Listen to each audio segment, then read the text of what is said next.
Sgt. Pepper's Lonely Hearts Club Band was released on June 1st, 1967 in the UK and on June 2nd in the US. It took many fans by complete surprise, as it was like no Beatles album they had ever seen before, and not just because of the pop art photo on the cover. They never heard anything like it before either. Upon release, the album was an immediate critical and popular sensation, and here, probably known only by hardcore Beatles fans, are 10 things that you didn't know about the Beatles' landmark album, Sgt. Pepper's Lonely Hearts Club Band.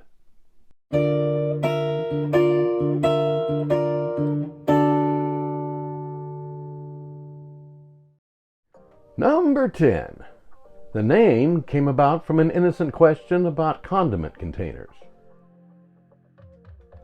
One documented account of the genesis of the album is that the inspiration for the name came about when roadie Mal Evans innocently asked Paul McCartney what the letters S and P stood for on the containers on their in-flight meal trays. McCartney explained that it was for salt and pepper, leading to the homonym of Sgt. Pepper, and hence Sgt. Pepper's Lonely Hearts Club Band came about as an album concept and banner song. One has to wonder, though, how Mal Evans never would have heard of salt and pepper shakers, but let's just leave it at that. Number 9. The original intent was to make the album a sequential presentation of acts in the Sgt. Pepper show. Paul McCartney's original idea was to make a true concept album that presented the songs as a sequence of acts in a show, complete with audience interaction and possible announcements of the acts as they came up, and also musical segues between the songs. However, once production on the album started, it became clear that the idea just wasn't practical, because the songs that they had to work with wouldn't fit the motif, so the idea was abandoned.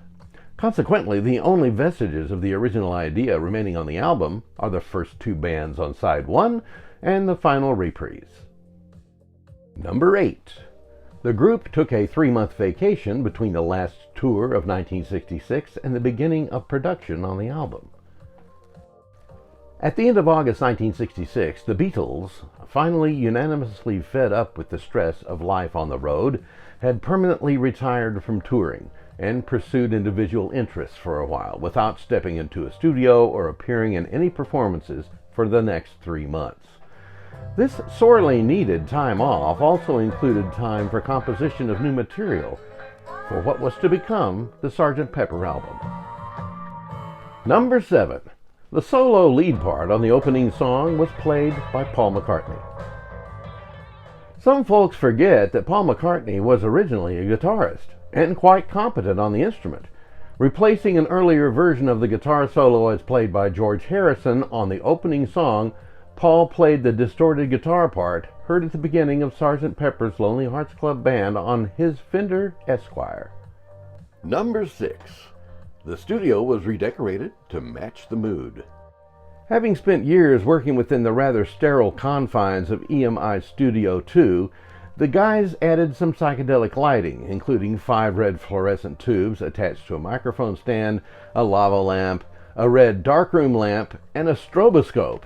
It sounded like a good idea at first, but the stroboscope was quickly decommissioned, presumably because it was just too disturbing to work under.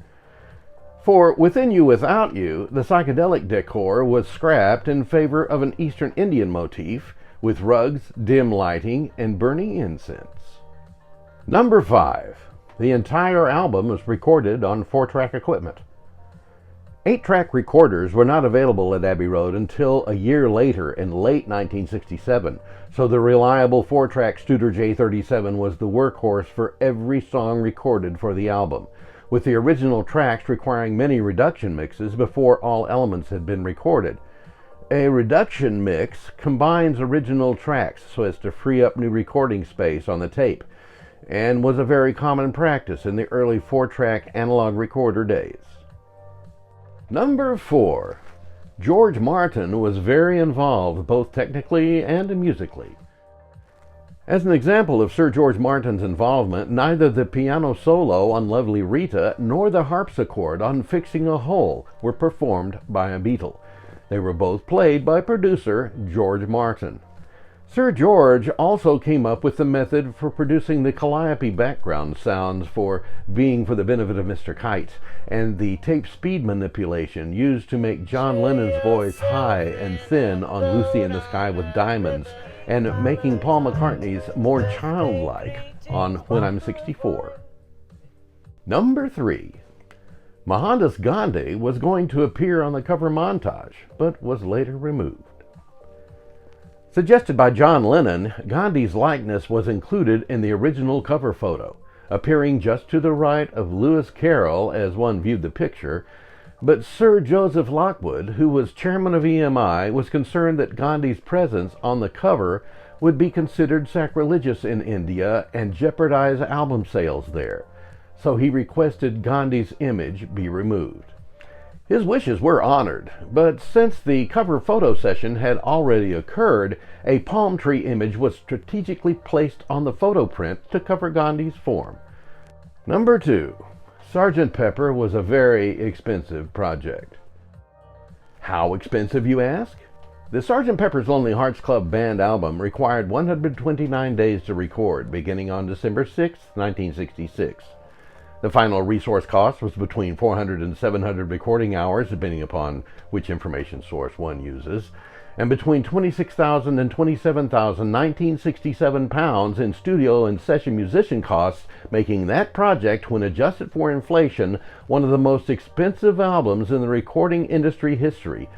At least part of the reason for the enormous number of hours in the control room was that it was all done without the use of digital technology. And now, number 1. Capitol Records was nervous about people not knowing that it was a Beatles album. Concerned that there would be serious confusion regarding who it was that recorded the album, Capitol Records went out of their way to make sure that posters were placed in retailers explaining that the Beatles and Sgt. Pepper's band were the same 4 guys. But it turned out that their fears were unfounded. At its release, several radio stations played the entire album non-stop, which was an unprecedented event that further added to the sales frenzy. The U.S. sales now stand in the neighborhood of 13 million copies, and over 32 million copies have been sold worldwide. It was the 8th studio album released by the Beatles, and, now I know this seems trivial, but it was the first Beatles album to be released with the same track listing in both the UK and the US. Capitol Records albums never had the exact same track listing as the Parlophone counterpart. In fact, well, for that matter, the two distributors didn't always have the same albums either. It was also the album that demarcated that time of the Beatles' career between being a concert band and being a studio band. And no matter what happened with the band from this point forward, everyone could see that it wouldn't be the same as it was.